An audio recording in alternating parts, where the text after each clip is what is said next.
Hello, everyone. Welcome to my interview with Nyph. Going to welcome you in here for, well, you guys just made it into the LCS, so welcome to the LCS again. You guys were down 2 games, and then you come back, you win the next 3. What was going through your mind? Was this all just your DreamHack experience channeling back through you? Well, I think it was like we knew we can beat them, but we did like some mistakes, and no one was really talking a lot, so the mood was a bit down. But then after the second game, I was like, okay, just do different. And then we changed up a lot of things, like the bans and the picks and everything. We left everything open so we can actually play what we are used to. Because in scrims you always let everything open, and then it's like, okay, it's good.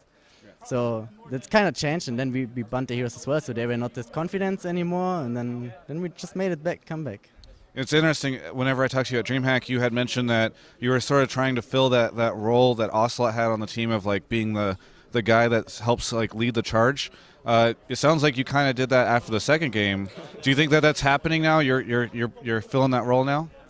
Yeah, I think I did it really good in the third game. Like I talked a lot, like said when we go with any, and I think it helped them all. But sometimes I still have like sometimes I don't do it because they're like, oh, I don't want to do it. Yeah, I don't trust you. And then I'm like, okay, fuck you guys. I'm not gonna do it. But normally, I think I do a really good job if they trust me and if I do it.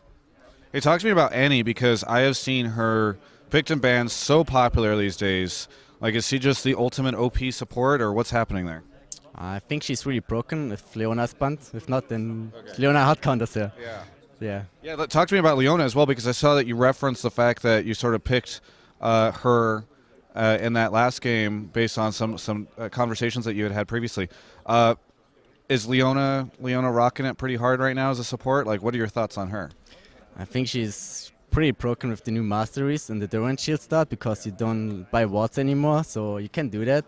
And you have like so much HP wreck that you can't just get poked. They hit you for 30 HP and you're like laughing at them, and then at 6 you just all in them and they die, and that's how you snowball as Leona. That's so nice for me to hear as a Leona fanboy. That was just my personal question coming into the interview here. So you guys are in the LCS, obviously like a very tough fight to get in. What do you think your chances are now that you're going to be in there? Well, it depends. You just have to work on us and then get even better, and then we will see how the season is. There are a lot of new teams and a lot of changes, so we will see. I can't really say much. And I saw you talking to Mythy just before this. You think Nyph is going to make it in tomorrow? Yes, I do think so. Okay. Why do you say that? Because they were second last game, like 3 of them, like last season, and I think they're really good players, and they choose like KMT. We wanted to choose them as well, like first priority, but then they picked it, and then so we ended up as support crew. Yeah. So I think they know what they're gonna do. Yeah. Obviously, you went up against KMT at DreamHack. So does that also play into your predictions for NIP? You think scrimming against NIP and beating KMT, you think that means maybe NIP is a stronger team? We haven't scrimmed much against KMT. Well, you beat them, right, at DreamHack? Yeah, we beat them, but it's still a totally new patch, so we don't know exactly how they adapt to it. I mean, we saw some games of them, so I really don't know what we have to expect. Like yesterday, for example, they were the Katarina pick.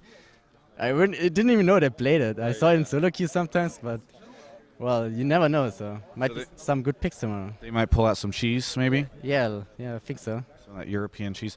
Do you have anything that you want to say to all the fans out there now that you've made it into LCS again?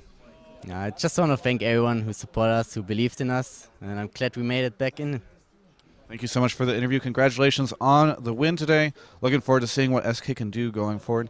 For everyone, this is Travis on day 2 of the EU Promotion Series. Got to make sure I get that right because Battle of the Atlantic happening at the same time. You can tune in to Battle of the Atlantic and the Promotion Series tomorrow. Again, you can also catch all of our coverage, Thorin and I, on the floor at ongamers.com.